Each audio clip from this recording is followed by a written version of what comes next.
प्रथम लागू दो चरण को धनिये ना छुड़ायो खिन लाग तड़ी लाल एड़िया मेरे जीव के यही जीवन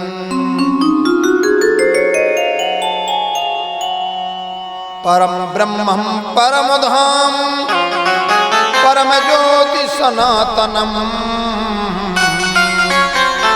निर्लिप्तम साक्षरूपम च नमामि सर्वकारणम सत्य स्वरूपम सत्यसम सत्वबीजम सनातनम सत्याधारम च सत्ययज्ञम सत्यमूलम नमाम्यहम् नमः श्री कृष्णाय शुद्धाय ब्रह्मणे परमात्मने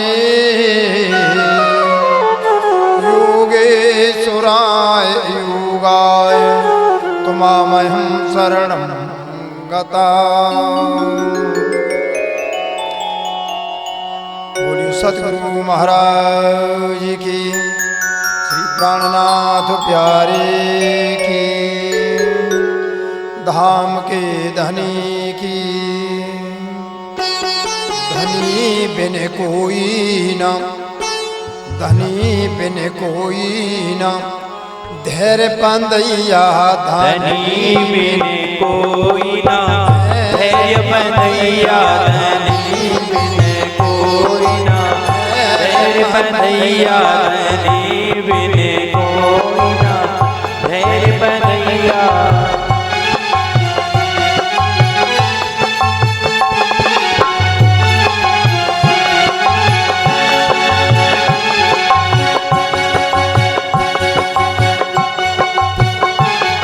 धनी बिन कोई ना, धैर्य बंदैया धनी बिन कोई ना, धैर्य बंदैया धनी बिन कोई ना, धैर्य बंदैया।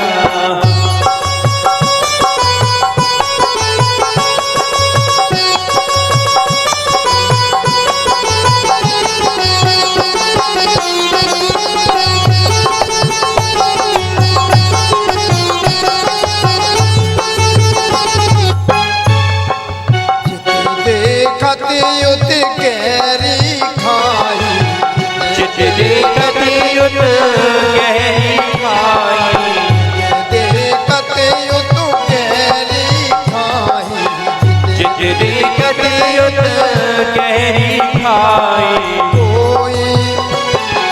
कोई न खाऊ रुपैया धनी बिन कोई न धैर्य बंदैया, धनी बिन कोई ना, धैर्य बंदैया धनी बिन कोई ना, धैर्य बंदैया।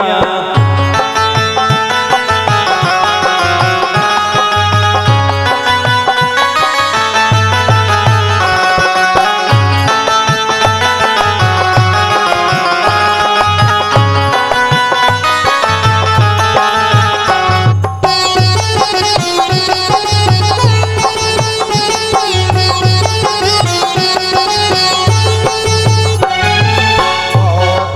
दुख देखतिया जग में,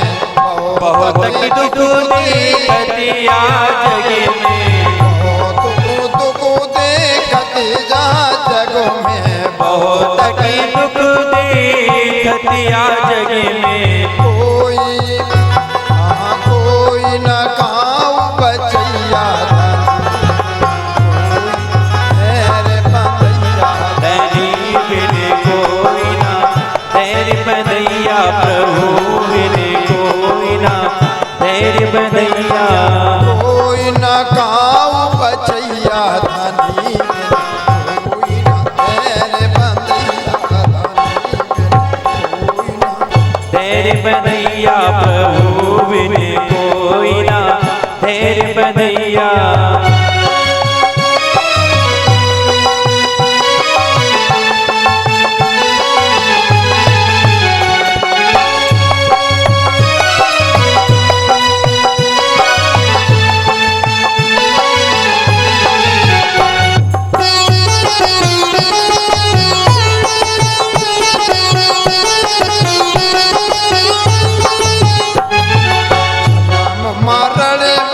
दुख है भारी, जन्म मरण भव दुख है भारी, जन्म मरण दुख भव है भारी, जन्म मरण दुख बहुत है भारी। तन की नाव की भैया धनी बिन कोई ना धैर्य बदैया, प्रभु बिन कोई ना धैर्य बदैया।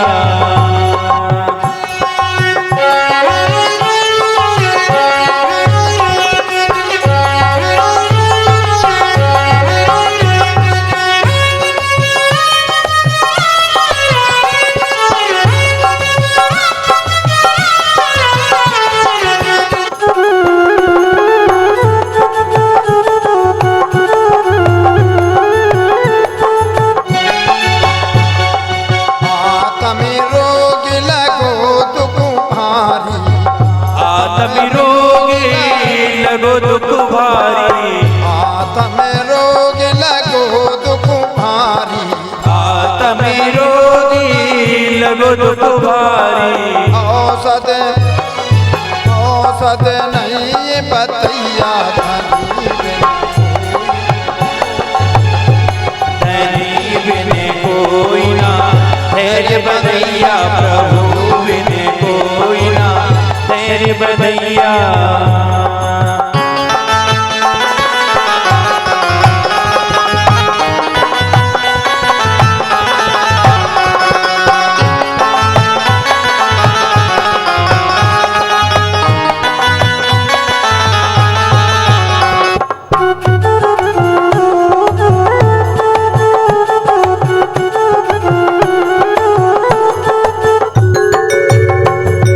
सतगुरु निजानंद जी आए, सतगुरु निजानंद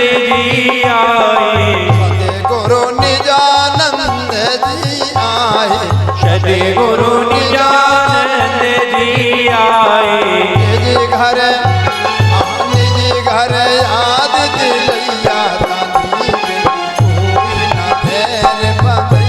प्रभु बिन कोई ना धैर्य बदैया, धनी बिन कोई ना धैर्य बदैया।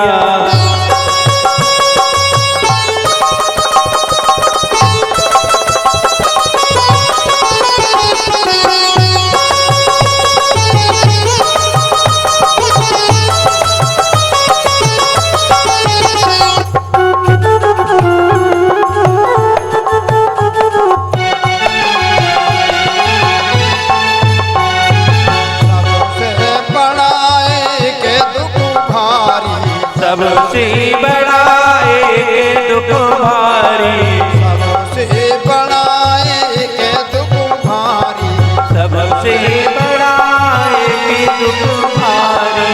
निज घर याद बुलैया धनी बिन कोई ना धैर्य बदैया, प्रभु बिन कोई ना धैर्य बदैया।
परम धाम में पहुँचैया धनी बिन कोई न धैर्य बंधैया धनी बिन कोई ना तेरे बंधैया धनी बिन कोई ना तेरे बंधैया प्रभु बिन कोई ना तेरे बंधैया। बोलिए सदगुरुदेव महाराज की। श्री 5 पद्मावतीपुरी मध्य विराजमान स्वामी श्री लालदास जी महाराज निष्कलंक विजयाविनन बुद्ध अवतार महामती प्राणनाथ जी के चरणों तले विराजमान होकर के सभी सुंदर साथ को श्रीमद् बीतक कथा श्रवण करा रहे हैं। सर्वप्रथम श्री 5 पद्मावतीपुरी श्री 5 नौतनपुरी धाम श्री 5 महामंगलपुरी धाम परम पूज्य जगत गुरु धर्म गुरु आचार्य गुरुजन संत सुंदर साथ के स्वरूप में सभी के चरणों में कोटानुकोट दंडवत प्रणाम के साथ बीता की कथा सुना चेतलाई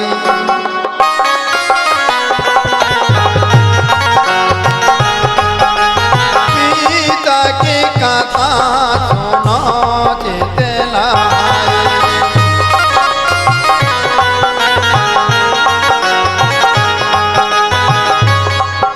बीतक कथा को श्रवण करने के लिए मेरे प्यारे हुए प्रेमियों स्वामी लालदास जी महाराज सभी सुंदर साथ को सावचेत कर रहे हैं। बीता की कथा सुना चेतलाई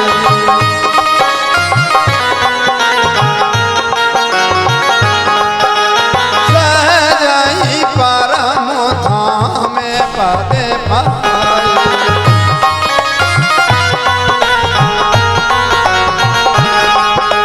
सहजाई परम धाम पदे पाई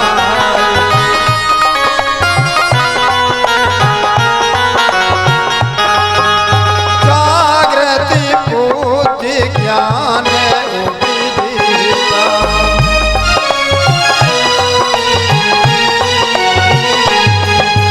जागृति बुद्धि ज्ञान उपजीविका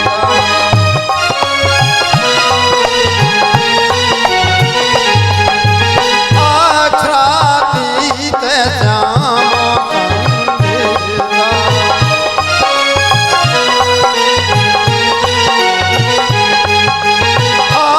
आच्छादित श्याम संदेशा।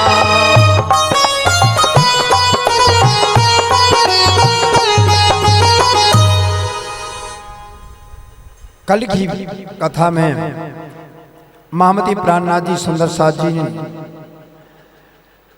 मिलकर के बादशाह औरंगजेब के पास पत्र पहुंचाने के लिए आप सभी सुंदर साथ ने नलुआ का वृत्तांत श्रवण किया था। आज सुंदर साथ के बीच में मंत्रणा रामचंद्र वकील के फिर को एक दिन चर्चा सुनाई बहुतक ना देखा अंकुर मोमिन। रामचंद्र नाम के एक वकील थे और उनके घर में भी महामती प्राणनाथ जी के साथ ही जागनी का संदेश लेकर आए। उनसे बहुत प्रकार के ज्ञान की चर्चा हुई, उसमें ब्रह्ममुनियों का अंकुर दिखाई नहीं दिया। उधौदा से गोड़िया बड़ा भाई गंगा राम 2 दिन सेवा करी उत्पाया विश्राम। गंगाराम के बड़े भाई उद्धवदास गोड़िया ने थोड़े ही दिन में श्री राज जी की सेवा की।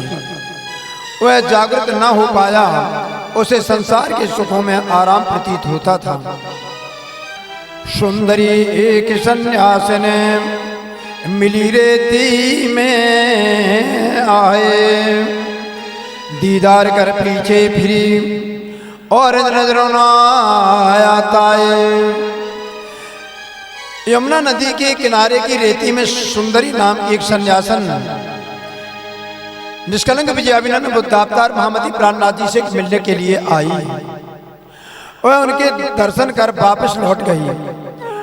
उसे महामती प्राणनाथ जी के परमात्मा स्वरूप की पहचान नहीं हो सकी। मास धोए नलियों मैंने किया गुजरान ये थे, पहुंचा अपने पैगाम को दावत जो क्यामत। नलुआ पत्रों के माध्यम से आध्यात्मिक जागनी के कयामत के प्रकटीकरण का बुलावा एवं इमाम मेहंदी का संदेश बादशाह औरंगजेब के पहुंचाने के प्रयास में 2 माह व्यतीत हो गए। फिर बैठे परयान को जाए दूर बैठे श्री राज, आपस में मसलत करी क्या करना है आज। फिर बैठे परयान को जाए दूर बैठे श्री राज, फिर बैठे परयान को जाए दूर बैठे श्री राज, आपस में मसलत करें क्या करना है आज मोहम्मद, क्या करना है आज।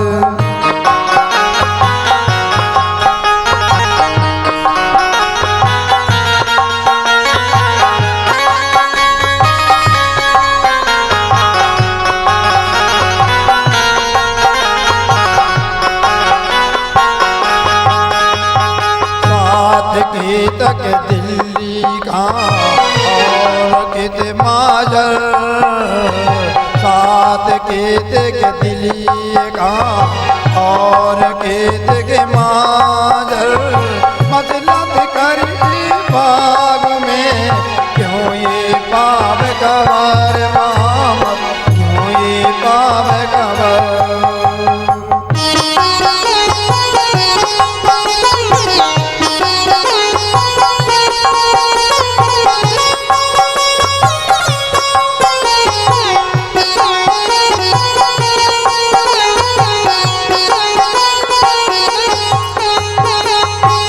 कहीं दूर किसी एकांत स्थान में बैठकर स्वामी निष्कलंक विजयाभिनंदन महामती प्राणनाथ जी ने साथियों से विचार विमर्श किया और इस समय संदेश पहुंचाने के संबंध में क्या करना चाहिए इस पर विचार करते हैं।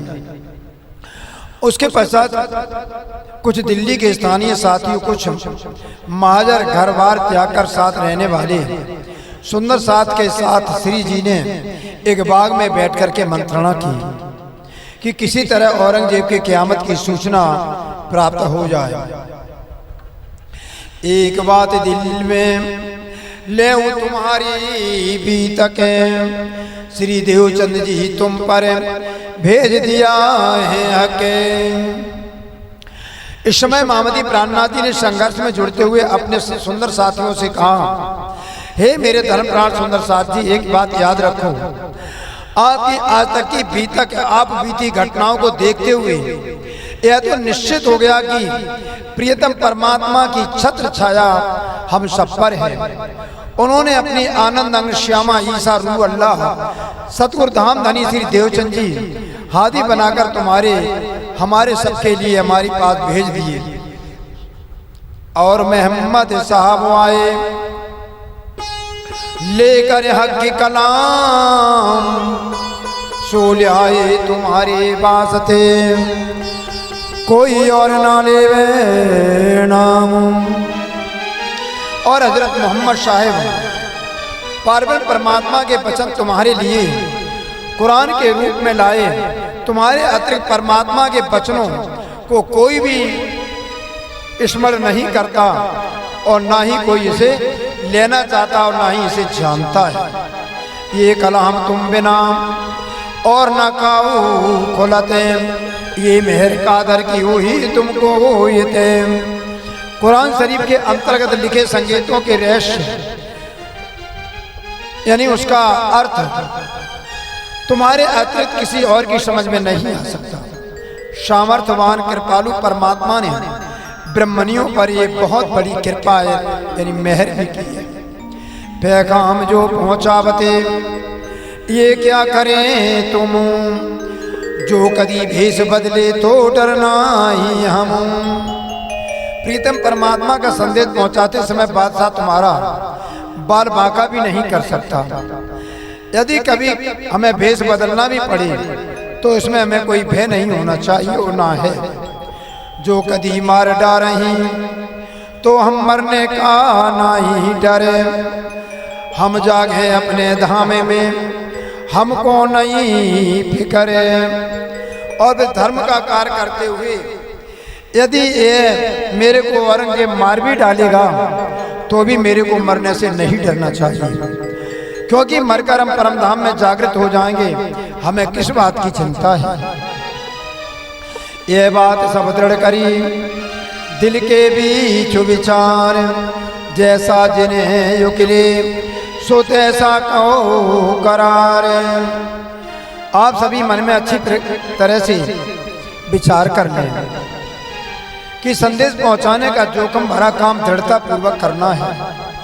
जिनके मन में जैसा विचार उत्पन्न हो वह अपने संतोष के लिए कहकर प्रकट करें, अपने विचार अवश्य प्रकट करें। कोई कहेगा हमको पूछी नहीं मसलत, तिस वास्ते में कहते हो तुम जवाब करो ये ते। कोई बात में सुंदर साथ जी कोई ये नहीं कहना बाद में कि हमको कोई पूछा नहीं गया, मेरे से कोई सलाह मशवरा नहीं लिया गया। अतएव जो भी संबंध में जो कुछ भी करना है और जो भी चाहते हुए अपने विचार अभी बता देवे। यह तो राज के हुक्म में बैठे हैं आपन, ये तो निश्चय सहज है हक बुरा ना करे मोमिने।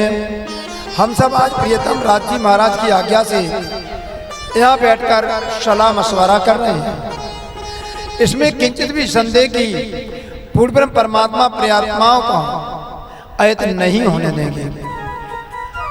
दूसरे अपना अंकुर जो है सा कुमार से, सो जो रहा क्यों ना करे ये खट्टे बतनों में। दूसरा औरंगजेब में ब्रह्म परमात्मा सुकुमार भाई का अंश अंकुर है। उसमें ब्रह्ममुनियों का एक संस्कार विद्वान है, वो अपने साथ कठोर अमानवीय व्यवहार कभी नहीं करेगा। परम धाम में हम सब इकट्ठे हैं। तिसुवास्ते पैगाम पहुंचा बने यही किया परियाने, सबों बात आपस में यही लिया दिल माने।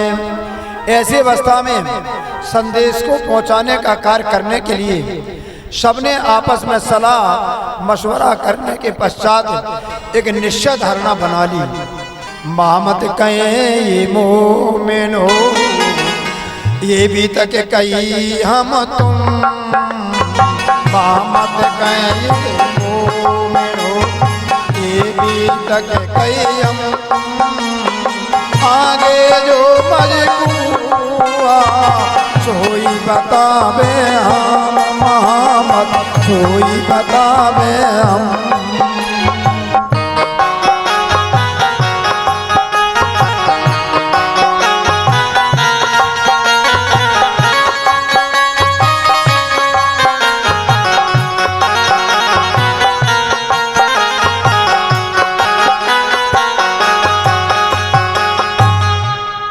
स्वामी लालदास जी कहते हैं, मेरे प्यारे सुंदर साथ जी, सभी को संबोधित करते हुए कहते हैं आज हमारी तुम्हारी अपनी ये आत्म कथा कही गई है। संदेश पहुंचाने के लिए जो चर्चा और प्रयास हुआ वह हम आगे बताएंगे। यों करते संध्या समय उठ आए अपने घर, फिर तहाँ रात को मिलके बैठे मस्जिद पगथी पर। बाग में विचार विमर्श करके सायकाल के समय सुंदर साथ जी सभी अपने अपने घर गए और रात्रि में कुछ साथी मिलकर दिल्ली की जामा मस्जिद की सीढ़ियों पर बैठने गए। ता जाए के सनंद ने गावते हैं कलाम, जोश भरे नहाते कहीं दुश्मन खलके जो आमो। वहाँ जाकर सनद वाणी को जोशीले सुर में गाने लगे। आवेश एवं उमंग में भरे साथी अपनी धुन में सामान्य जन समूह में अपने शत्रु की परवाह भी नहीं करते। नित ही उठ जाए के गावते हैं बानी, सक दिल में ना आवही करें सब अपनी मानी। प्रतिदिन वही मस्जिद में जाकर बाणी गाते हैं। उनके मन में अपनी सुरक्षा एवं सफलता के प्रति तनिक भी संदेह नहीं था। वे अपने मन माने ढंग से कार्य कर रहे थे।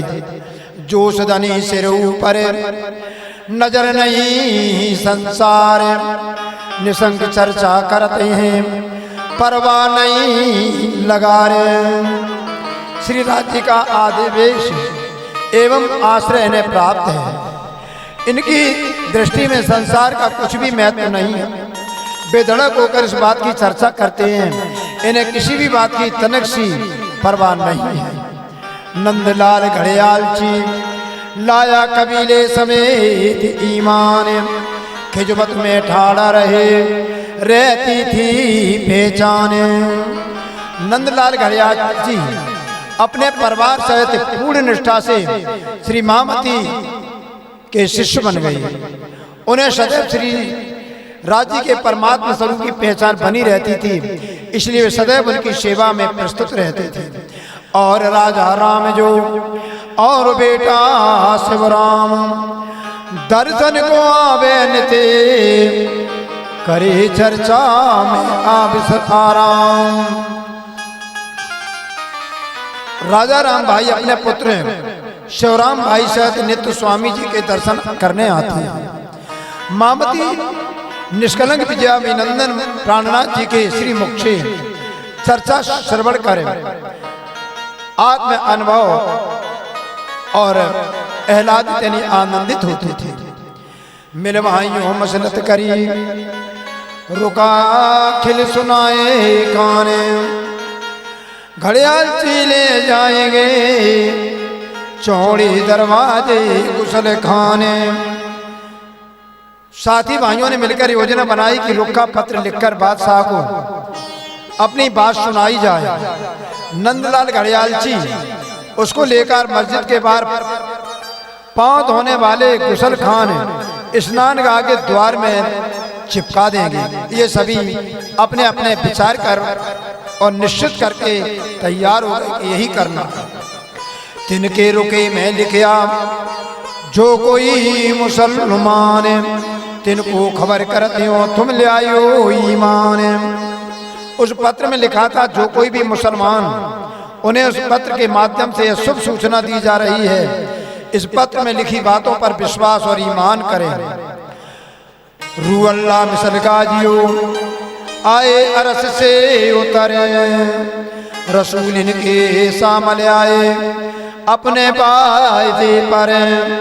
पूर्ण ब्रह्म परमात्मा की आनंद अंग श्यामा सतगुरु श्यामा जी महारानी के रूप में मोमिन ब्रह्मनियों के साथ परमधाम से अवतरित हुई हैं। रसूल साहब ने पुनः आगमन के वचन पूर्ण करने हेतु ये सभी संग आए हैं। सुअसरा भील आइया जोश जबराए ले आए संगे, सो उतरे अरस अजीम से खुद कसम के अंग।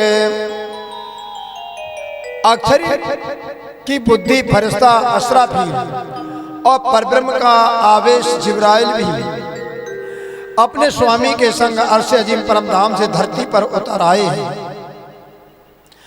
सुन चाहो से ते होइयो जिन करो गफलतें, जो कौल तुम सो किया था सो आया फरदा रोज कयामत। अरे मुसलमान भाइयों, पत्र पढ़कर क्यों सावधान ना हो जाओ, अज्ञान गफलत में नहीं रहना, क्योंकि मोहम्मद साहब ने अपने साथियों के पूछने पर कयामत कब होगी तो फरदाए रोज या कल का दिन बताया था, वह न्याय का दिन आ पहुंचा है। बिन सुने इन रुके को जो बैठे इन दरबार, तिनको लानत खुदाई की, पहुँचे ना परवरे दिगारे। इस रुके पत्र को बिना पढ़े सुने बादशाह के दरबार में प्रवेश करेगा, उसको परमात्मा की ओर से फटकार और धिक्कार है, वह परमात्मा के चरणों में कभी नहीं पहुंचेगा। हम अपने सिर का उतारते हैं फरज, सो हमको ढूंढ कीजियो जाको होए गरज। ये रुका लिखकर हम अपने सिर से कर्तव्य का बोझ उतार रहे हैं। अब जिनको यह अधिक जानने की गरज है, अच्छा हो वो हमें खोज ले। यह रुका लिख के दिया हाथ नंदलाल, गोद लगाए रात को छोड़ियो हुए के दिले खुशहाल है। उक्त बातें पत्र में लिखकर नंदलाल जी घड़ियाल जी को दिया। उसने कहा रात्रि में प्रसन्न चित्त होकर रुका को गोंद लगाकर चिपका देना। तब घड़ियाल जी ने सिर चढ़ाया हुक्म, रात को रुका छोड़िया कछु न पाया गमो। तब घड़ियाल जी ने आज्ञा श्रोधार कर ली और रात्रि में अन्यत्र न देखकर किसी प्रकार का विचार न करके निर्भीक होकर के रुक्का को यथास्थान चिपका दिया गया।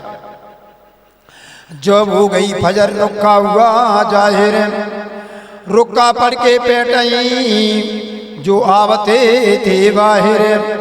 प्रातः काल होते ही रुक्के का समाचार फैल गया।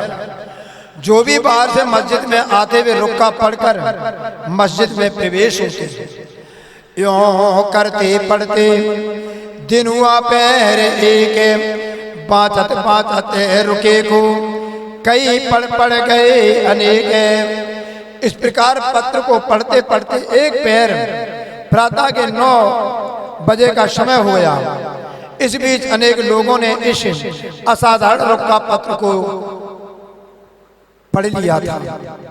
शोर भया दरबार में, भई खबर है सुल्तान, मंगा लिया रुके को तब भई पहचाने। दरबार में शोर होने लगा, बादशाह को भी जानकारी खबर हो गई। उसने वहां से रुके को मंगाकर पढ़ा, तब पूरे प्रकरण की परख और पहचान हुई। खिजमत शेख सलेमान की रुका पहुंचावते जब, गुस्सा किया सुल्तान ने शेख सलेमान पर तब। जनता के प्रार्थना पत्र बादशाह तक पहुंचाने का कार्य शेख सुलेमान किया करता था।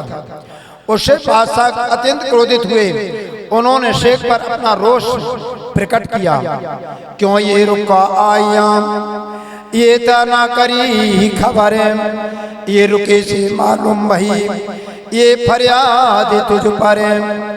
सुल्तान ने शेख सुलेमान से कहा, ये रुका इस प्रकार से क्यों आया? अवश्य ही तुमने हमें पहले इस बात की सूचना नहीं दी। इस पत्र में हमें प्रतीत होता है कि ये याचिका तुम्हारे विरुद्ध फरियाद है। पहले तेरे घर में भटक फिरे हैं जब, ते कान हो जब ना सुनी उन रुका छोड़ा तब।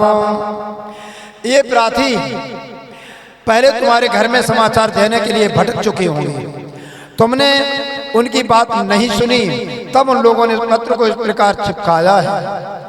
लोगों में जो रखा था इसी काम में ऊपर, जिनने इत्माम को करे सबकी दे खबरों।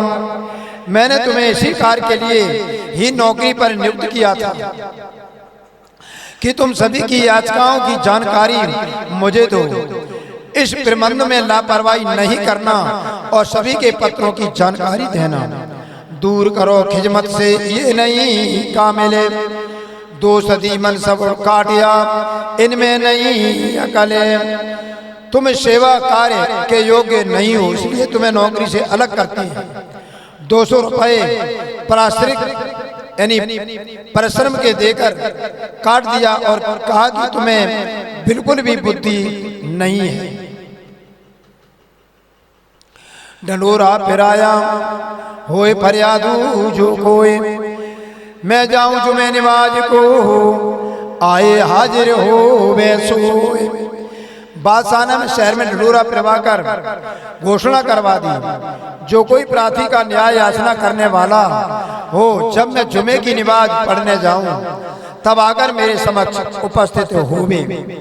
एक खिजमत इनसे तमही लई छुड़ाए, बेटा अब्दुल्ला शेख निजाम का दई खिजमत ताए। शेख सलेमान से उसकी नौकरी छीन ली। लोगों के प्रार्थना पत्र बादशाह तक पहुंचाने का सेवा कार्य उसकी जगह शेख निजाम के पुत्र अब्दुल्ला को दे दिया गया। जब निकला जुमे नमाज को पढ़ा अब्दुल्ला आए, रुके जो फरियाद के सबके लेता आए। बादशाह औरंगजेब जुम्मा शुक्रवार के दिन नमाज पढ़ने के लिए महल से बाहर निकले। उस समय अब्दुल्ला आकर सबके प्रार्थना पत्रों को लेने लगा। आप पढ़ा देखते भय फरियाद अनेक, तामे लाल निर्मल दास ले गए रुका अपना एक।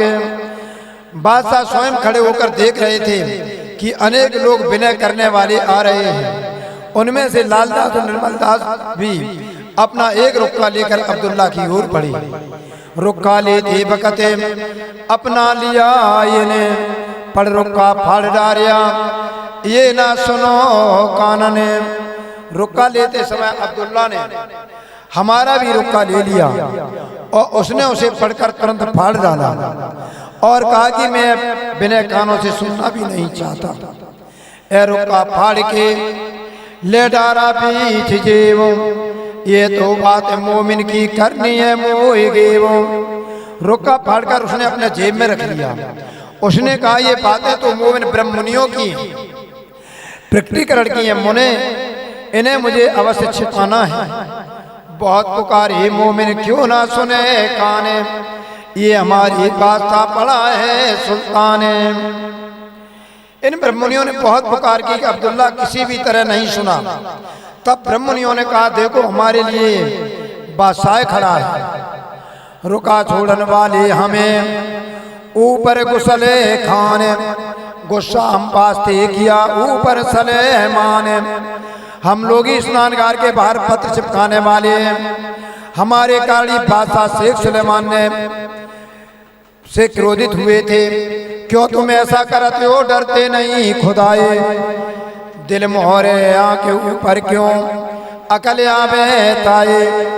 अरे रुके के पढ़ने वाले अनुचितकार तुम क्यों कर रहे हो? क्या तुम्हें खुदा से डर नहीं लगता? ऐसे ही लोगों के लिए कुरान में लिखा है कि उनके मन और आंखों पर मोहर लगी है। सत्य बात को समझने की बुद्धि उनमें कैसे प्राप्त हो सकती है?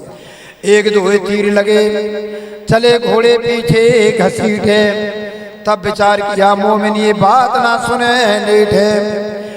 एक दो तीर की दूरी तक ही दोनों साथी अब्दुल्ला के घोड़े के पीछे कुछ दूर हाँफते घसीटते हुए चले। पर इन ब्रह्मनियों ने विचार किया ये एक ढीठ हमारी बात किसी तरह भी नहीं सुनेगा। ये खबर श्रीराज को लिख के भेजी थे, हम पैगाम पहुंचा बने करी कमी करी ना थे। इन जोखिम भरे प्रयास का समाचार लिखकर पत्र श्री प्राणनाथ जी की सेवा में भेजा गया। उसमें यह भी संदेश लिखा कि भेजने में हमारी ओर से किसी भी प्रकार की कोई भी कमी नहीं रही। हमने बादशाह के पास सब प्रकार उपाय किया कि किसी प्रकार संदेश पहुंचे। पर हम इत क्या करें पोहरा बड़ा दजाल, बात हमारी ना सुने सब पर बत दजाल मोहम्मद, सब पर बत दजाल के हाल।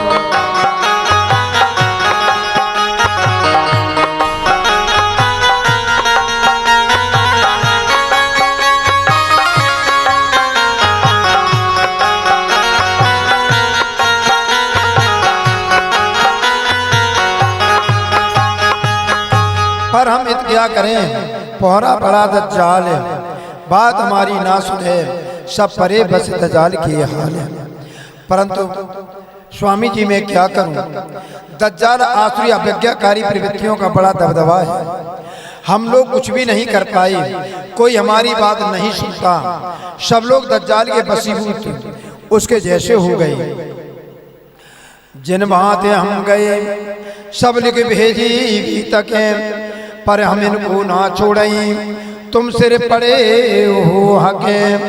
हम लोग जिस तरह अपनी याचिका बादशाह को देने गए थे उसका संपूर्ण वृत्तांत पत्र में लिखकर भेजा और यह भी लिख दिया, पारब्रह्म स्वामी आपका वरद हस्त हमारे सिर पर है, आपके आशीर्वाद से हम लोग बादशाह तक आपका संदेश पहुंचा कर ही दम लेंगे।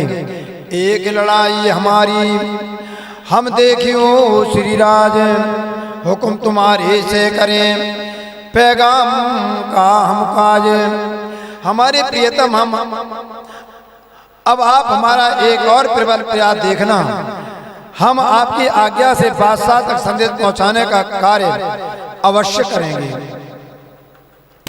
अब हम लड़ने जाते हैं, तुम रहियो होशियार, तुम सिर पर खड़े समर्थ परवर दिगार। हम लोग सम्राट औरंगजेब से धर्म युद्ध करने जा रहे हैं, आप वहां सतर्क रहिए। हमें पूर्ण विश्वास है कि आप परमात्मा स्वरूप हो, सामर्थ्यवान पालनहार स्वामी हमारी रक्षा के लिए तत्पर हैं। ये क्या करें हमको गृह तुम्हारे कदम, तो इनको हम मारते कोई अटे ना पीछे दम। बादशाह हमारा क्या बिगाड़ सकता है, हमने तो आपके चरणों को पकड़ रखा है, अब हम इन्हें का प्रभाव घटाते हैं, इसमें से कोई भी एक क्षण के लिए पीछे नहीं हटेगा। ये पाती लिख के दई भाई कान जी के साथ, कान जी जाए के पहुंचाइया दई पाती श्री राज के हाथ। इस प्रकार ये पत्री को लिख करके कांजी भाई को दी। कांजी भाई पत्री को लेकर के निष्कलंक विजयाभिनंदन बुद्ध अवतार महामती प्राणनाथ जी के पास जाकर के उनके हाथ में समर्पित करते हैं। श्री राजपाती लिख के भेजा तुरंत जवाब, तुम आग लेना हुई मैं आवते हो सिताबो। उस समय महामती प्राणनाथ जी ने पत्र लिखा और लिखा कि तुरंत उसमें जवाब लिखा कि तुम अकेले नहीं हो, मैं स्वयं भी तुम्हारे लिए आ रहा हूँ। इस कार्य के लिए फिर से सलाह ली गई। पाती पहुंची आए के मिलबाची सब साथ, राध की श्री राज की या लेने दज्जाल सोबाद। इधर महामती प्राणनाथ जी का पत्र लिखा आप पहुंचा, ब्रह्मोनियों ने मिलकर के उसे पढ़ा और वे सब वहां से बैठकर महाप्रभु प्राणनाथ जी के आगमन की प्रतीक्षा करने लगे। वहां दज्जाल की विरोधी शक्तियों से भिड़ना और धर्म युद्ध करना था। यूं करते दूसरे दिन आए पहुंचे श्री राज, चांदनी चौक की हवेली छत्री के घरे निकाज। यूं करते दूसरे दिन ही महामती प्राणनाथ जी आ गए और चांदनी चौक की हवेली में छत्री के घर में रुक गए। दिल्ली में आकर रहत लाल भाई इनमें ता आए क्यों मिलाप, साथ बैठ मसलत करी तब जवाब लिया आए। यहाँ पर लालवाई रहती थी। सर्वप्रथम बेई श्री राज जी से मिली, समस्त साथी महाप्रभु प्राणनाथ जी से पुनः मंत्रणा लेने के लिए बैठे और ब्रह्मनियों में स्वामी जी ने उनके अभियान के लिए प्रश्न किए और उनके प्रश्नों के उत्तर भी दिए। अब तुम्हें करना क्या, पहुंचा अपने ये पैगाम, साथियों जवाब दिया जोश में, हम टूक टूक होवे इन कामों। महामती ने पूछा औरंगजेब को संदेश पहुंचाने के लिए अब आप क्या करना चाहते हैं।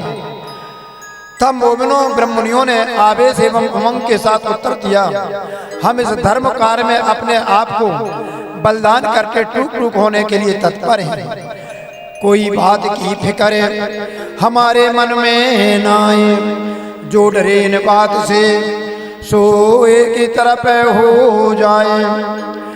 हमारे मन में इस कार्य से संबंधित किसी भी प्रकार की चिंता या भय नहीं है। जिसको भय लगता हो वह अभी से यहाँ से पृथक हो हट जाए।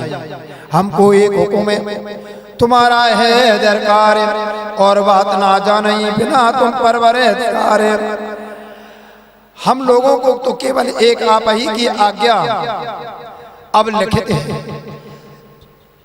आप हमारे पालनहार प्रियतम परमात्मा हैं, इसके अतिरिक्त हम अन्य कोई भी बात नहीं जानते हैं। हम तो अपने वजूद को करें कुर्बान ऊपर इस्लाम, हमको और ना सूझई बिना करें ये काम। हम अपने तन वजूद को इस्लाम निजानंद धर्म में समर्पित करना चाहते हैं। इस कार्य के अतिरिक्त इसे पूर्ण किए बिना अब हमें अन्य कुछ भी नहीं सूझता है। जो इन्हों की देख के श्री राज भये खुशहाले, तब दिला सादई बड़ी देख मोमिनो हाले। इनका साथ देकर स्वामी जी अत्यंत प्रसन्न हुए और ब्रह्मनियों ने उनकी वास्तविकता आत्मदशा में भाव विवल देकर उन्हें सांत्वना और दिलासा दी। इन्हों दिनों को देखे आ सके ऊपर दीन इस्लाम, एक बख्शीश की नहीं औरों का काम। निजानंद धर्म में समर्पित है। सुंदर साथ जी प्रेममय दीवान की देखकर स्वामी जी ने कहा, आपको परब्रह्म परमात्मा की ओर इस कार्य के करने का गौरव वरदान स्वरूप प्राप्त हुआ है। जोखिम भरा यह दायित्व और कोई भी नहीं निभा सकता है।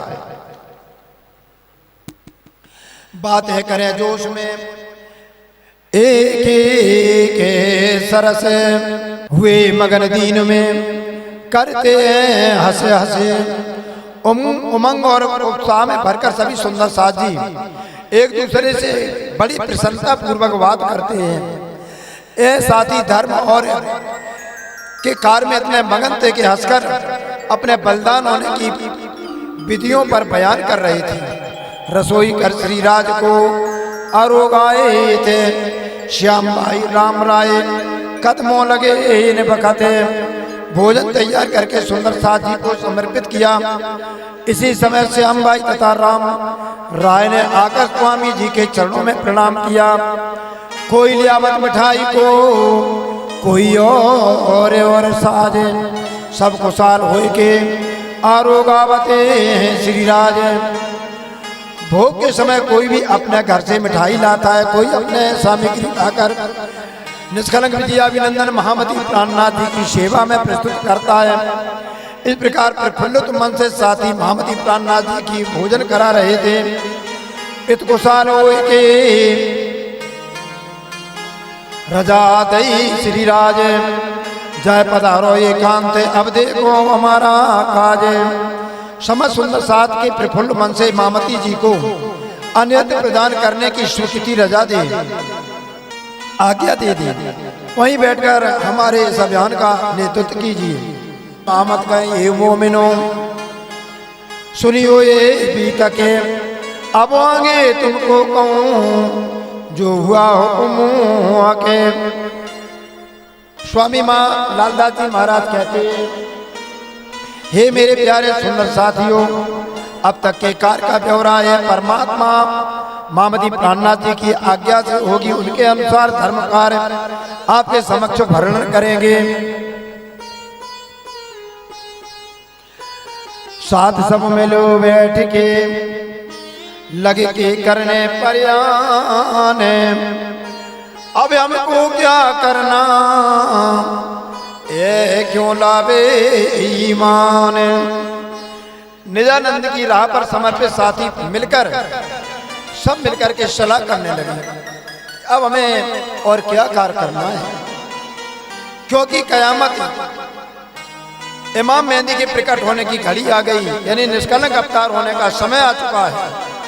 बादशाह जिस तरह इस बात पर विश्वास कर ले, हमें अब वही करना है।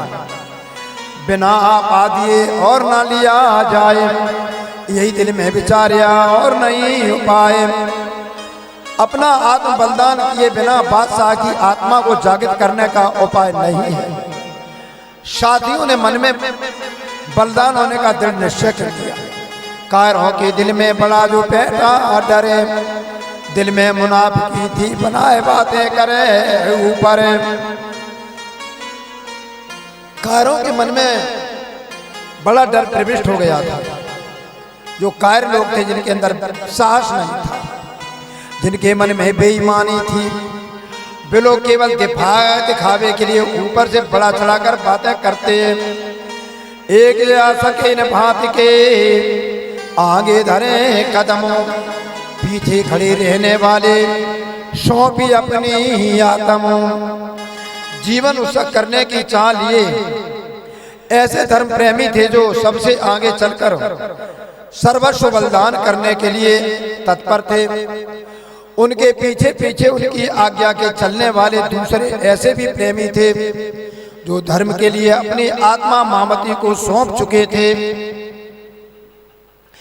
एक आसकिन भांति के तन मन किया बारे, कुर्बान हुए सुनते ऊपर परवर दिगारे।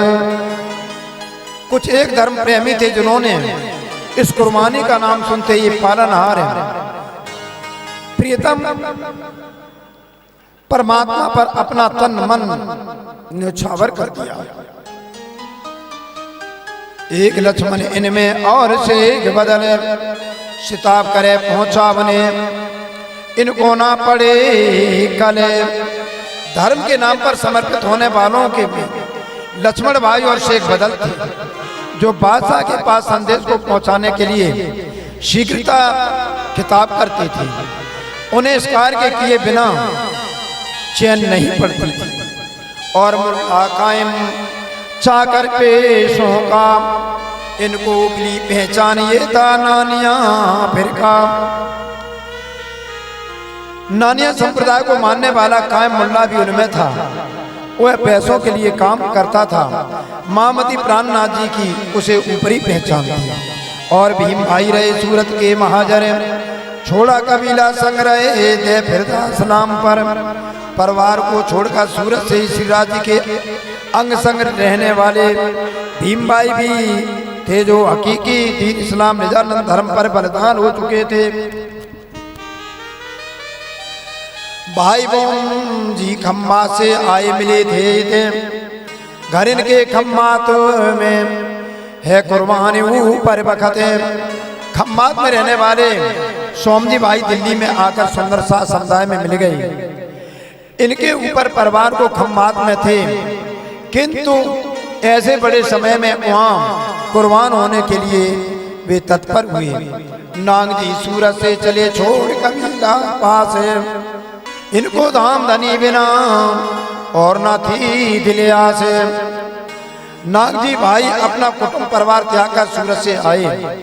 इनके मन में परिवार किसी भी प्रकार से पार्वत परमात्मा महामती प्राणनाथ जी की सेवा के अतिरिक्त कोई भी चाह शेष नहीं रही थी। खिमाई बुंद के बुंदेलखंड से आया ले ईमान, ऊधों की निस्बत से उनको वही पहचाने।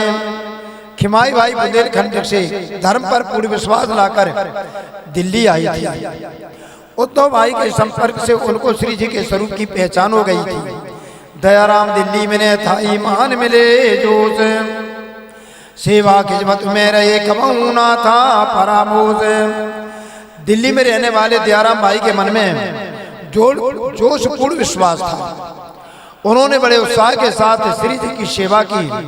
सेवा कार्य के लिए उन्होंने कभी विस्मृति नहीं दिखाई। चिंतामन ठट्टे में ले आए थे ईमान, खिजमत करी तने मन धन सो पूरी वही पहचाने। चिंतामण भाई ठट्टा नगर में स्वामी निजानंद धर्म पर विश्वास लाई थी। उन्हें महामती स्वरूप की पूर्ण पहचान हो चुकी थी, इसलिए उन्होंने तन मन धन की सेवा की। चंचले बड़े ईमान से रहे खिदमत में होशियार, आज कबीला छोड़ के मिला परवरे दिगारे। चंचल भाई बड़े विश्वास के साथ सेवा करने के लिए तत्पर रहते। कुटुंब परिवार की आशा छोड़कर परमात्मा श्री प्राणनाथ जी में एकाकार हो गए। रहे दुकान अपने ये जो गंगा राम, ईमान से खिदमत करे रहे सेवा के काम। गंगा राम भाई अपनी दुकान पर रहते थे। वे पूर्ण विश्वास से श्री राज जी की सेवा करते थे। किसी भी सेवा के लिए वो सदैव तत्पर रहते थे।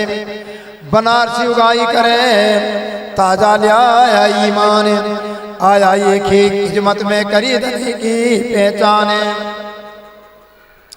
नए विश्वास लाने वाले बनारसी भाई सुंदर साथ के पोषण के लिए अन्न और धन एकत्र उगाई करने का सेवा कार्य करके श्री जी को परब्रह्म स्वरूप मानकर यह सेवा के लिए प्रस्तुत हुए। और साथ बहुत है कोई ईमान कोई मुनाफा के बैठे ये परयान को पहुंचावने पैगाम हके। इनके अतिरिक्त बहुत से साथी दिल्ली में आ मिले। उनमें कोई पूर्ण विश्वास करने वाला था तो कोई मिथ्या मुनाफिक था। ये सभी परब्रह्म परमात्मा का संदेश बादशाह औरंगजेब के पास पहुंचाने के लिए मंत्रणा करने बैठे। आपस में मसलत करी जाए जुमे मस्जिद ता जाए सनदे पढ़िए शिपत जो मोहम्मद। परस्पर सलाह कर साथियों ने निर्णय लिया जुम्मा अर्थात शुक्रवार के दिन सुल्तान निवाज के लिए अवश्य जाएगा। वहाँ मस्जिद में जाकर सनद ग्रंथ के उन प्रकरणों को पढ़ा जाए जिनमें रसूल मोहम्मद साहब की प्रशंसा सिफत है। तब पुकारा उसमें पढ़े सुनेगा ये सुल्तान जब हमको बुलाएगा तब पैगाम सुनावे काम। मुसलमान लोग आपस में ऊंचे स्वर पुकार में चर्चा करेंगे। तब बादशाह अभी हमारी बात सुनेगा जब हम वह सबको बुलाएगा तब हम अपना संदेश उनके कानों तक अवश्य पहुंचा देंगे। ऐसा सभी ने विचार किया। यह मसलत करके जाए पड़े मस्जिद में गावसन है जोश में आ सके होने में। इस प्रकार सलाह मशवरा करके 12 साथी जामा मस्जिद में जा पहुंचे और धर्म पर समर्पित प्रेमी तो थे ही बड़े आवेश में भरकर सनंद ने गाने लगे। शुक्रवार का दिन था, जुम्मा का दिन था। जामा मस्जिद में जाकर के जोर जोर करके सनंद की भाड़ी को गाने लगे। इमाम तो मस्जिद का दिन ने सुनी पुकार उतर आया ऊपर से सुनी सिफत परवरदिगार। मस्जिद के ऊपर इमाम उपदेशक उच्च स्वर में गाई जाने वाली भाड़ी सुनी तो वह ऊपर से उतरकर उनके पास आया। उसने पालना सर्वेश्वर परमात्मा की प्रशंसा से शब्द सुने। नाम सुनत इमाम का बहुत हुआ खुशहाल। मोमनों के सुख देख के जोश भरे लिए हाल। इमाम मेहदी के प्रकट होने की बात इमाम ने सुनी तो वह बहुत प्रसन्न हुआ और साथियों के मुखमंडल की बात सामने पूर्ण आवे झलकता दिखाई देता था। देखे तारा दीन के नजरें करी आसमान।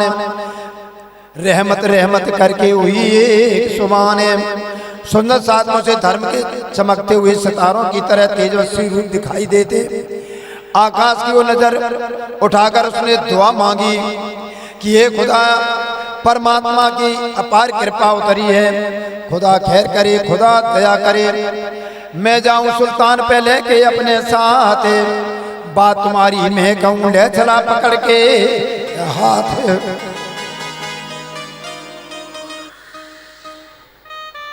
इमाम ने कहा मैं स्वयं आपको साथ लेकर चलूंगा और सुल्तान बादशाह औरंगजेब से मिला दूंगा। आपकी बात मैं उनके सामने कहूंगा। हाथ पकड़कर वह इनको संग लेकर चल पड़ा। अंदर जाए खबर करी आया पैगाम इमाम। मैं लाया लोग जिनके तुम आयो ये काम। उस इमाम के महल के अंदर जाकर इमाम मेहदी के प्रकट होने का संदेश आया है। मैं उनके लोगों को साथ लेकर आया। आप इन्हें मिलने के लिए बाहर आने की कृपा कीजिए। महल में से सुन के निकल आया सुल्तान। हुआ ठाड़ा चबूतरे पर हाथ आसा टेक सुने काने। यह बात सुनकर बादशाह अपने महल से बाहर निकल के आया।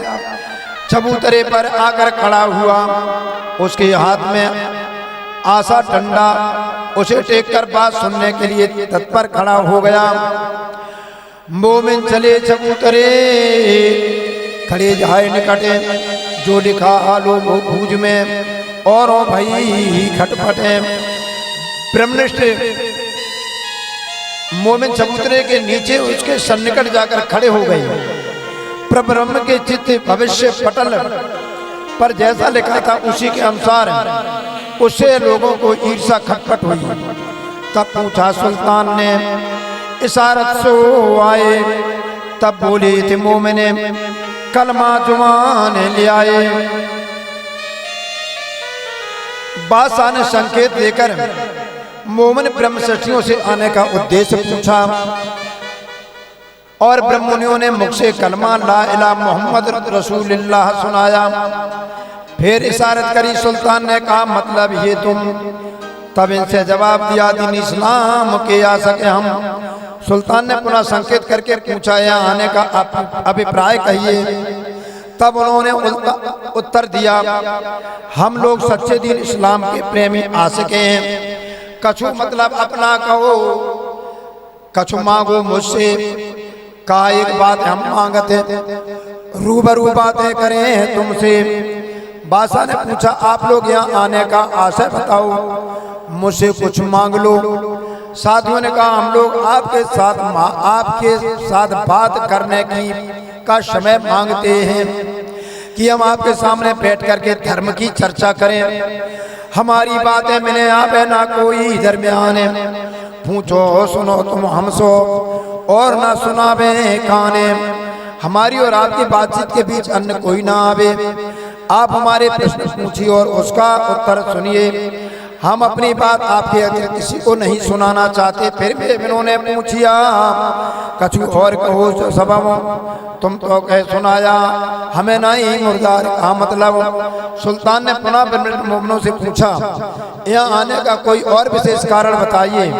उन्होंने कहा आपसे हमने अपनी बात पहले ही कह दी। हमें सांसारिक मृत तुल्य वस्तुओं की चाह नहीं है। आशा लेके चूमिया 3 बेर सुल्तान। तब मोमिन बोले जोश में हम चौड़ा रुका सुनाया काने। हाथ में ली हुई आशा को सुल्तान ने 3 बार चूमा। तब ब्रह्ममुनियों ने आवेश में भरकर कहा रुका पत चिपका छोड़ा कर आप तक अपनी बात पहुंचाने वाले हम ही हैं। पाचन पर भेजे तुम खातर, एक आजी शेख निजा पर और रिजवी खान पर अपने आप तक संदेश पहुंचाने के लिए 5 नलुआ पत्र 5 लोगों के पास भेजे थे। उन्हें कांजी शेख निजाम दूसरा रिजवी खान के पास भेजा।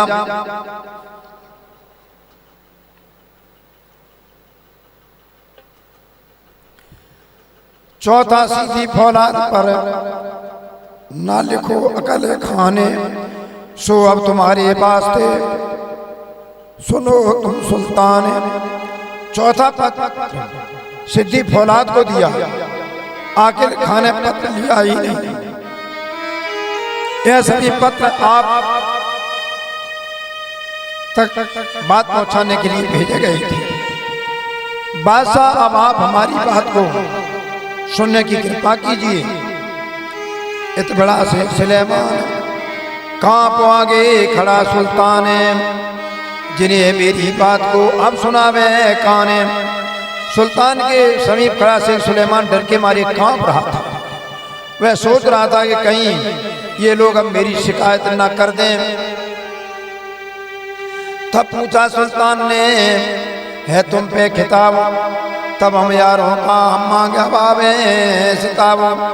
बादशाह ने पुनः कहा आप लोगों के पास कोई पुस्तक है। तब सुल्तान ने कहा कि हम अभी शीघ्र मंगवा देते हैं। बादशाह औरंगजेब ने जब पूछा कि आपके पास कोई पुस्तक है तो सभी सुंदर साथ ने कहा कि हाँ मेरे पास है, मैं आपके पास शीघ्र मंगवा करके देते हैं। फिर सुल्तान ने कहा कछु मांगते हो तुम? का मांगत दीन मोहम्मदी और न चाहे हम। बादशाह ने पुनः कहा कि आप लोग कुछ मांगना चाहते हो? तब साथियों ने कहा हम मोहम्मद साहब के दीन को चाहने वाले हैं।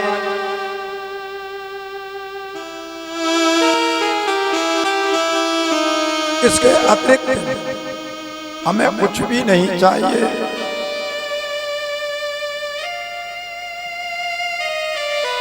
मोमिन बोले अपने जोश में डर दिया भया सुल्तान। ओ दूर खड़े सब कांपते सुन खपते कलाम दरमियान। 12 मोमिन जो बादशाह के पास गए थे ब्रह्मषष्ठी, उनके शब्दों में जोश था जिससे बादशाह के मन में भी भय व्याप्त हो रहा था। साथियों के कठोर एवं चोट करने वाले शब्दों को सुनकर बादशाह के कर्मचारी दूर खड़े कांप रहे थे। इनमें 10 दिन तक खिलके और 2 तने मुसलमान तब इशारत करी घर पहुंचाओ फौलाद खाने। इनमें 10 हिंदू जाति के और 2 भाई मुसलमान जाति के थे। यह सुनकर बादशाह ने संकेत करके कर्मचारियों से कहा कि इन लोगों को सिद्दी फौलाद के यहाँ कोतवाल के पास भेज दो। तब मोमिन दुखित दुदले भये आया गुरज बरदार। तिन्ने कहा कोतवाल को सुनो ये विचारे।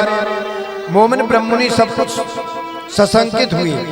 एक सशस्त्र सिपाही आगे आया और उसने कोतवाल से कहा कि इन लोगों के विचारों और वचनों को सुनो। तब से आज दिन लो ऐसा शकत न बोलिया कोई, सुल्तान के मुंह पर ऐसा मजाल न काऊ होए। दरबारी लोग आपस में कहने लगे कि आज तक कोई भी बादशाह के सामने इतने कठोर शब्द नहीं कह सका। शहंशाह के मुंह पर ऐसा कहने की हिम्मत आज तक किसी को नहीं हुई। इन्हों बातें करते कोई ना आया दृष्टि, इनकी बातें सुनते कांपते सारी सृष्टि। ब्रह्ममुनि लोग जब जोश में शब्दों में बातें कर रहे थे तो उनकी दृष्टि में परमात्मा के अतिरिक्त और कुछ नहीं था। वे भयभीत नहीं थे, उल्टे उनकी बातें सुनकर सारी सृष्टि के लोग भय के मारे कांपने लगे। ओ तो के पीछा फिरा इरा इशारत वही सीढ़ी फौलाद। तुम इनकी बातें सुनियो पूछ देखो बुनियाद। आदेश देकर बादशाह महल के अंदर वापस लौट गए। सिद्दी फौलाद को संकेत से आज्ञा दी, तुम इन लोगों की बातें सुनो, इनके जीवन की भली प्रकार जानकारी लो। इन्हों को नीके राखियो खाने पीने की खिजमतें, दलगीर होने ना पावई में सौंपे तुमको ये थे। इनको अच्छी तरह रखना, इनके खान पान की उचित व्यवस्था कर देना, इनकी अच्छी सेवा करना जिससे किसी भी प्रकार तरह दुखी ना होने पावे। मैंने तुम्हारे हाथों इन लोगों को सौंप दिया। इन समय दिल्ली में ने घर घर बड़ी भड़बड़े, जिनके घर के संग थे तिन्हें बड़ा डरे। साथियों के नजर कैद की बात समझ दिल्ली शहर में फैल गई है चारों तरफ खबर समाचार। दिल्ली के घर घर में हलचल मच गया कि 12 नजरबंद साथियों के जिनके संबंधों में थे वो घर वाले सभी उनके परिवार वाले बहुत ही भयभीत हुए। दयाराम के घर में बड़ा जो हुआ सूर्य, दयाराम के बदले हम पहुंचावे। और दयाराम भाई के परिवार वालों में जब यह ज्ञात हुआ कि पकड़ लिए गए तो उन्हें बहुत दुख हुआ। दयाराम के बदले में किसी भी दूसरे व्यक्ति को पहुंचाने के लिए तत्पर हो गए।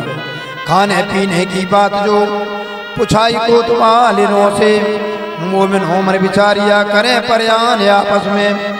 कोतवाल ने लोगों से पूछा आप लोगों के खाने पीने के लिए कैसा भोजन प्रबंध किया जाए। साथियों ने मन ही मन विचार कर कहा कि हम परस्पर सलाह करके आपको बताएंगे। 10 दिन को लेके किए 2 तने बराबर, संध्या के समय मिले तब जाए हुई खबर।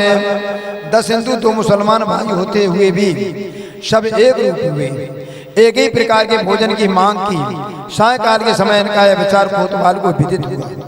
यह खबर सुनी काजिए ने दिन दूसरे से इस्लाम, तब बुलाए अदालत में पूछी बात तमाम।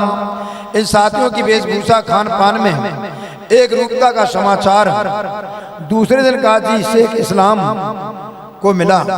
उसने इनको न्यायालय अदालत में बुलाकर इनकी सब बात पूछी। का फोन है सुल्तान को शक्ल आए बीच ईमान, तुमको ऐसा ना चाहिए जो रूबरू बात सुनो काने। काफिरों पास छुपाने वाले लोगों ने बादशाह के विश्वास भरे मन में संदेह उत्पन्न कर दिया। उन्होंने कहा कि हमको लोगों ने अपने सामने होकर बात नहीं करनी चाहिए, क्या जाने किसी फंद पर भेजे हुए दुश्मन, तुम 300 बात है क्यों करो रूबरू अपने तने। क्या मालूम आपके किसी शत्रु ने कोई षड्यंत्र रचने के लिए भेजा हो। काफिरों ने सुल्तान को शक्ल आए बीच ईमान, तुमको ऐसा ना चाहिए जो रूबरू बातें सुनो काने।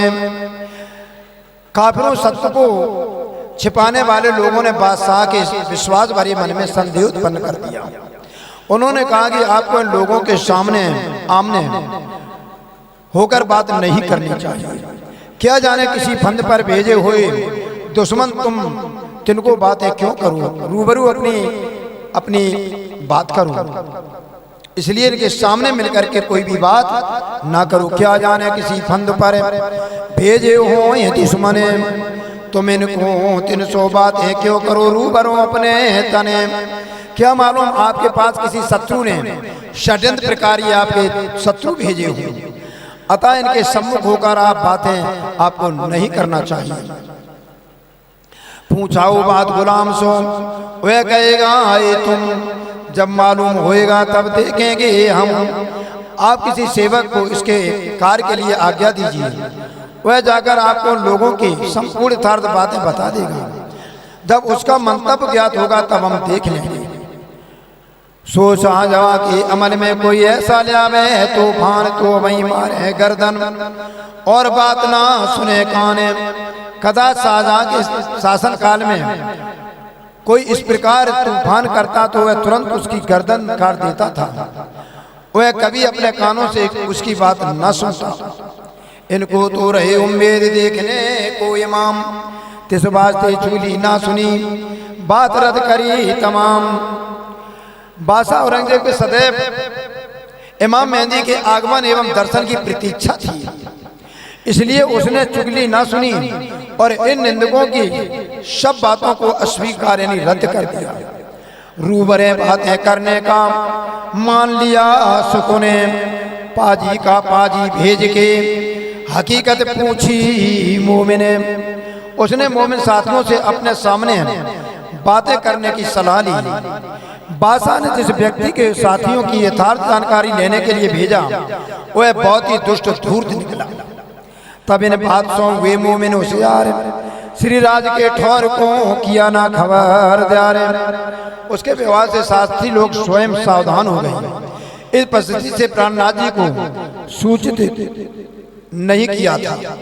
तब से एक इस्लाम सो जब हुआ मजबूर, तब तीनों से कही देव जवाब कर सहूरे।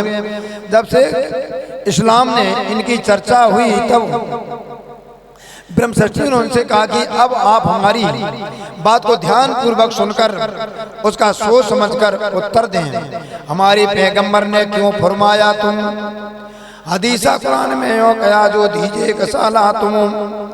हमारे पैगंबर संदेश लाने वाले मोहम्मद साहब ने आपको क्या उपदेश दिया है। कुरान हदीसों में यही लिखा कि हम लोगों को गुप्त रूप से असहनीय कष्ट दो, जो खुदाए और रसूल पर ले आया हो ईमान, ता पर कसाला पहुँचते सुनो कलमा काने। जो खुदा परमात्मा उनके संदेश भाग रसूल मोहम्मद साहब का विश्वास करे उसे खूब कष्ट पहुँचाओ। कलमा सुनकर आपने अब तक यही सीखा कि सुन के काज ही रोइया हमारे पैगंबर का नाम, तब खलास करके लगाए नेक काम। साथियों की ऐसी मर्म को छूने वाली बात सुनकर काजी रोने लगा। वह मनी मन सोचने लगा कि ये लोग हमारे रसूल मोहम्मद साहब को अपना बताते हैं। तब मुक्त करके उन्हें अच्छे कामों पर लगा दिया। ना हम काऊ का धन लिया, ना कछु किया छिनारे, चोरी हम ना करी, तो तुम ऐसा क्या क्यों पुकारे। साधुओं ने पुनः काजी से कहा, हमने ना तो किसी का धन लिया और ना ही उल्टा का कार्य किया, चोरी हमने नहीं की, फिर हमारे साथ चुभने और कर देने वाला व्यवहार क्यों किया गया? हम ना सोबत करें सुल्तान की, ना जाए उनके घरे, हम रहेंगे तुम पे सुनो तुम खबर है। आप नहीं चाहते तो हम बादशाह से सत्संग नहीं करेंगे, हम लोग आपके ही पास रहेंगे। आप ही संदेश की जानकारी भली प्रकार सुन लीजिए।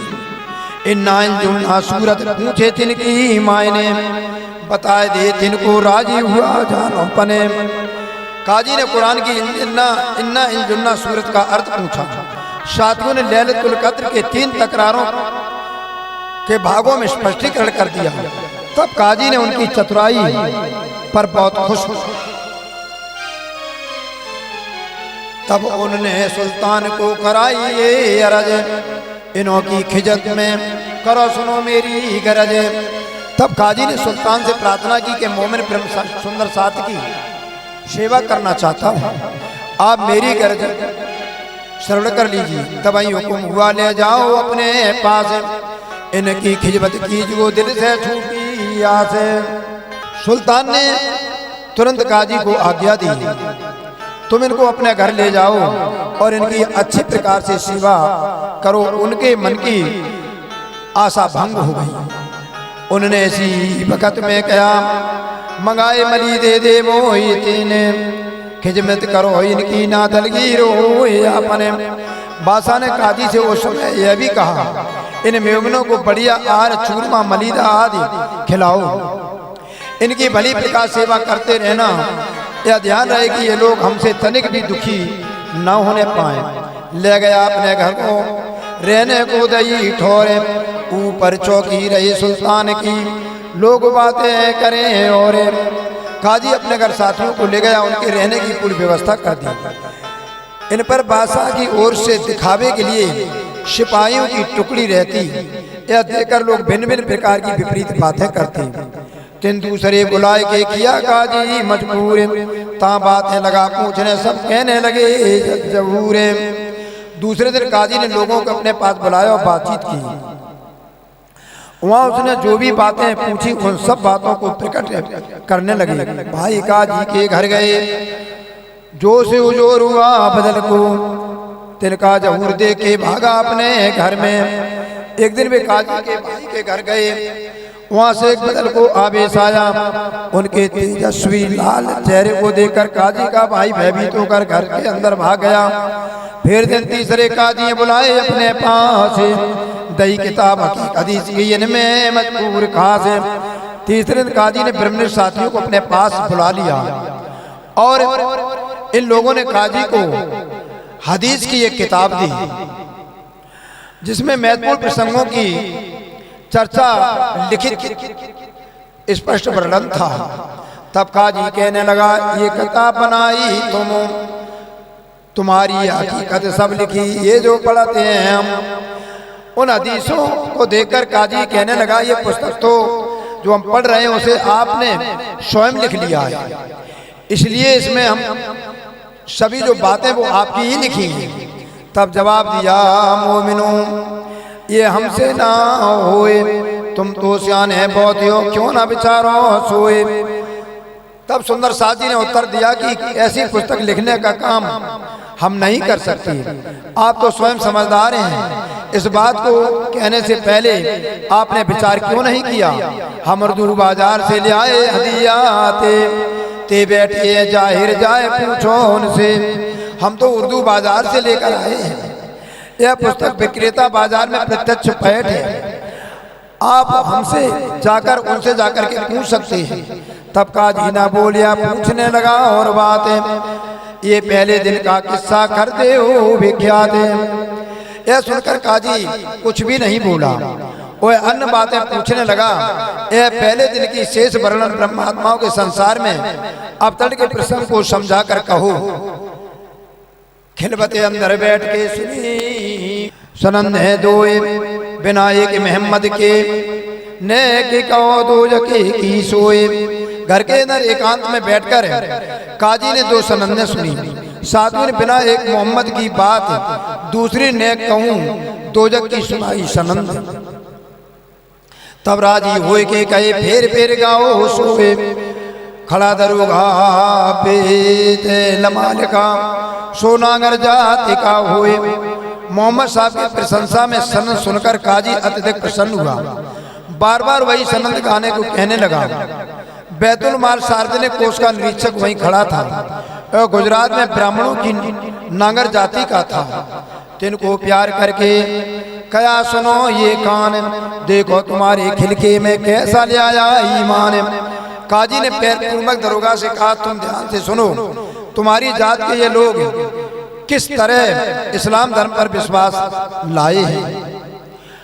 ओ भागा इन भात सो जानो बैठी जिमी में, मुंह पर जुलम भया का कहूं इनमें। वह दरोगा लज्जित होकर वहां से इस प्रकार भागा मानो भूम फट गई। वह उसमें समा गया। उसने विचार किया, मेरे सामने अनर्थ हो रहा है, इन लोगों में से मैं क्या कहूं। बड़ी दलगीरी करके भागा अपने ठौरे, छोड़ दिया काजी ने बड़ा जो हुआ शोर। मन में बहुत ही दुखी होकर वहां से अपने घर की ओर भाग गया। काजी ने उसे नहीं रोका। वहां बहुत कोलाहल शोर मच गया। अब लगा बात है पूछने, क्यों कहिए क़यामत है, 10 11 12 लो लिखी किने शरत है। तब काजी ने साथियों से पूछा, क़यामत कैसे होगी, आप लोग यह भी समझाइए, 10वीं 12वीं 11वीं शताब्दी क़यामत का प्रसंग किस बाधा सत्य का बताते हैं। तब जवाब मोमिनों दिया, ये बात बड़े हके, मैंने 10 11 12 लिखी सारत हके। तब साथियों ने उत्तर दिया, क़यामत की वह बात सिद्ध है, यह महान तत्व संकेतों में कुरान में लिखा है। 10वीं 11वीं और 12वीं शताब्दी के अंतर्गत क़यामत सामूहिक आत्म जागृति होगी।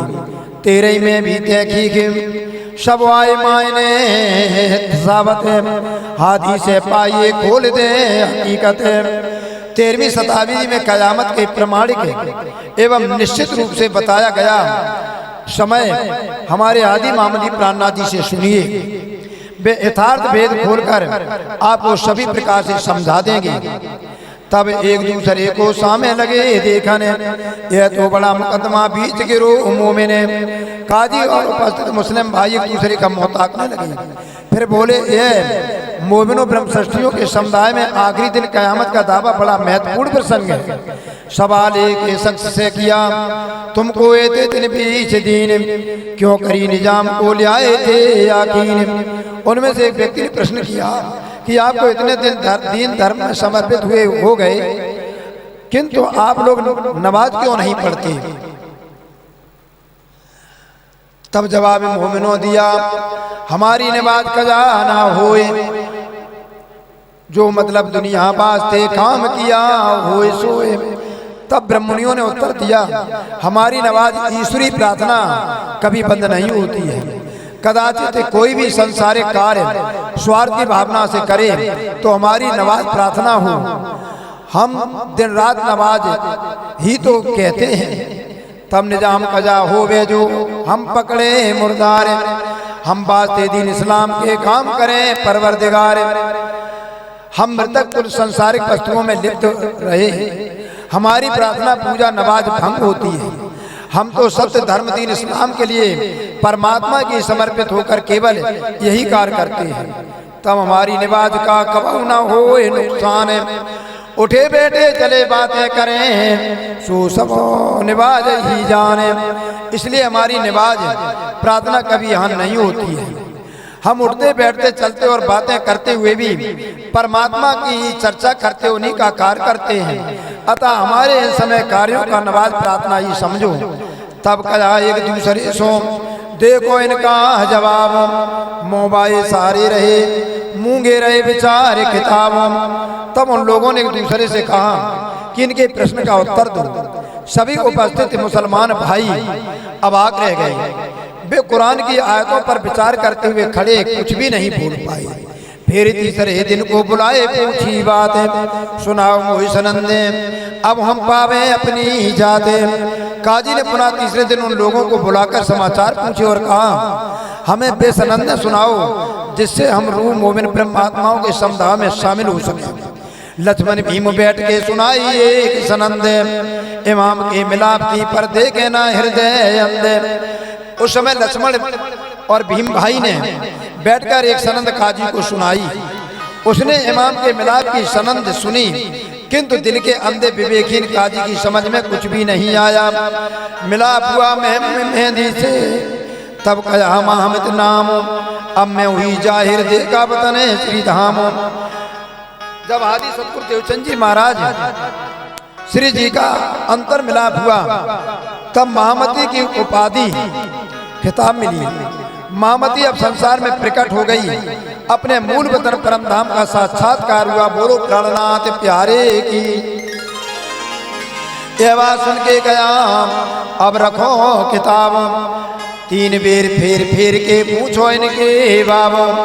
यह बात सुनकर के काजी ने कहा, आप अभी अपनी सनंद की इस किताब को रख दीजिए। उसने यह बात पुनः 3 बार पूछी कि इमाम और मेहंदी के मिलन का रहस्य क्या है। मिला भया इमाम सो, यह बात पर के हम तो उम्मीदवार तिन में नहीं सके। इमाम और मेहंदी के मिलन हुआ, यह एक मान सत्य है।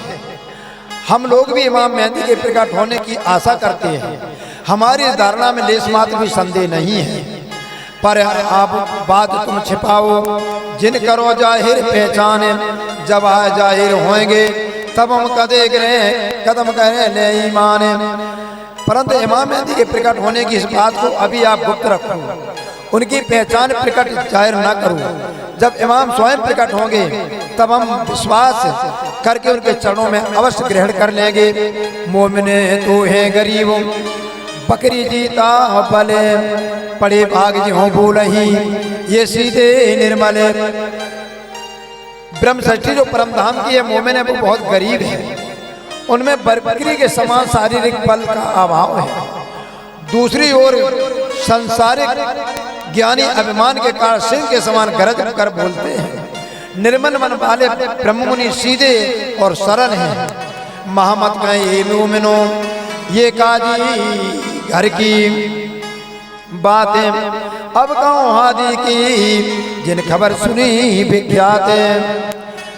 स्वामी लक्ष्मणदास लालदास जी कहते हैं कि हे मेरे प्यारे सुंदर साथी, काजी के घर का यह वृतांत आप श्री जी की बात कहता हूँ, जिन्हें आप बहुत चर्चित समाचार सुनकर मन में रोष हुआ। बोलो श्री प्राणनाथ प्यारे की, सतगुरु महाराज की, आज के आनंद की श्री 5 पद्मावतीपुरी धाम की, 5 मां मंगलपुरी धाम की, 5 नौतनपुरी धाम की, आज के आनंद की, परमानंद धाम की।